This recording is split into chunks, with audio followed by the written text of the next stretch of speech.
देखिए सवाल हमारे पास दिया है कि यदि वेक्टर ए बराबर 2i cap plus 2j cap plus 3k cap, vector B बराबर -i cap plus 2j cap plus k cap और वेक्टर सी बराबर 3i cap plus j cap इस प्रकार हैं कि a plus lambda B vector C पर लंबवत है, तो लैम्डा का मान हमें ज्ञात करना है। तो पहले हम a प्लस लैम्डा बी ज्ञात करेंगे हम। चलिए इसका सॉल्यूशन देखते हैं। a प्लस लैम्डा बी बराबर हो जाएगा, वेक्टर a का मान देखिए 2i cap plus 2j cap plus 3k cap plus lambda, vector b का मान है -i cap plus 2j cap plus k cap. थोड़ा सा इसको हल करेंगे तो हमारे पास आएगा 2i cap plus 2j cap plus 3k cap, lambda का अंदर गुणा कर देंगे तो minus lambda i cap plus 2 lambda j cap plus lambda k cap, ये हमारे पास आ जाएगा। अगर हम i कैप यहाँ से और यहाँ से i कैप कॉमन लें तो हमारे पास आएगा 2 माइनस लैम्डा i कैप, इन दोनों जगह से j कैप अगर हम कॉमन लें तो 2 प्लस 2 लैम्डा j कैप, और इन दोनों से हम k कैप कॉमन लेते हैं तो plus 3 plus lambda k cap, ये हमारा a प्लस लैम्डा b का मान आ चुका है। अब सवाल में कह रहा है कि a plus lambda b vector c पर लंबवत है, तो यदि दो सदिश लंबवत होते हैं, यदि दो सदिश लंबवत हैं तो उनका सदिश गुणन हमेशा शून्य होता है। तो a प्लस लैम्डा बी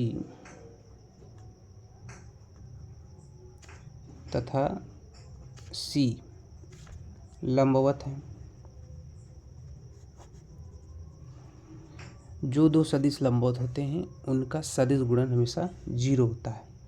तब हम लिखेंगे a प्लस लैम्डा बी का सदिश गुणन या फिर डॉट प्रोडक्ट जिसको आप कह सकते हैं c के साथ वो होगा 0 के बराबर। अब a प्लस लैम्डा बी और c दोनों का मान हम यहाँ पे रख देते हैं। a प्लस लैम्डा बी का मान हमने देखिए यहाँ निकाल रखा है 2 minus lambda i cap plus 2 plus 2 lambda j cap plus 3 plus lambda k cap.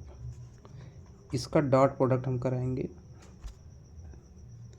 c का मान देखिए सवाल में है 3i cap plus j cap बराबर हो जाएगा 0 का।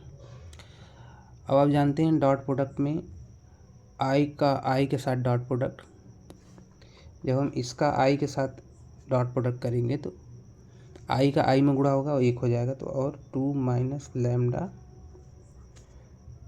इंटू 3 और i का i में जो डॉट प्रोडक्ट होता है वो 1 होता है, तो ये 1 हो जाएगा, गुणे 1 हम कर लेते हैं। और इसका जब हम j में गुणा करेंगे तो i डॉट j का मान 0 होता है, तो वो 0 हो जाएगा, उसको हम लिखेंगे नहीं।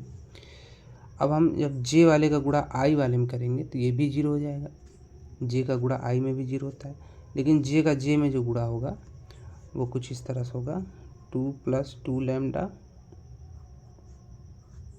और j का j में जो गुणा होगा वो 1 होता है, और 3 प्लस लैम्डा k का i में जो गुणा होगा वो 0 हो जाएगा।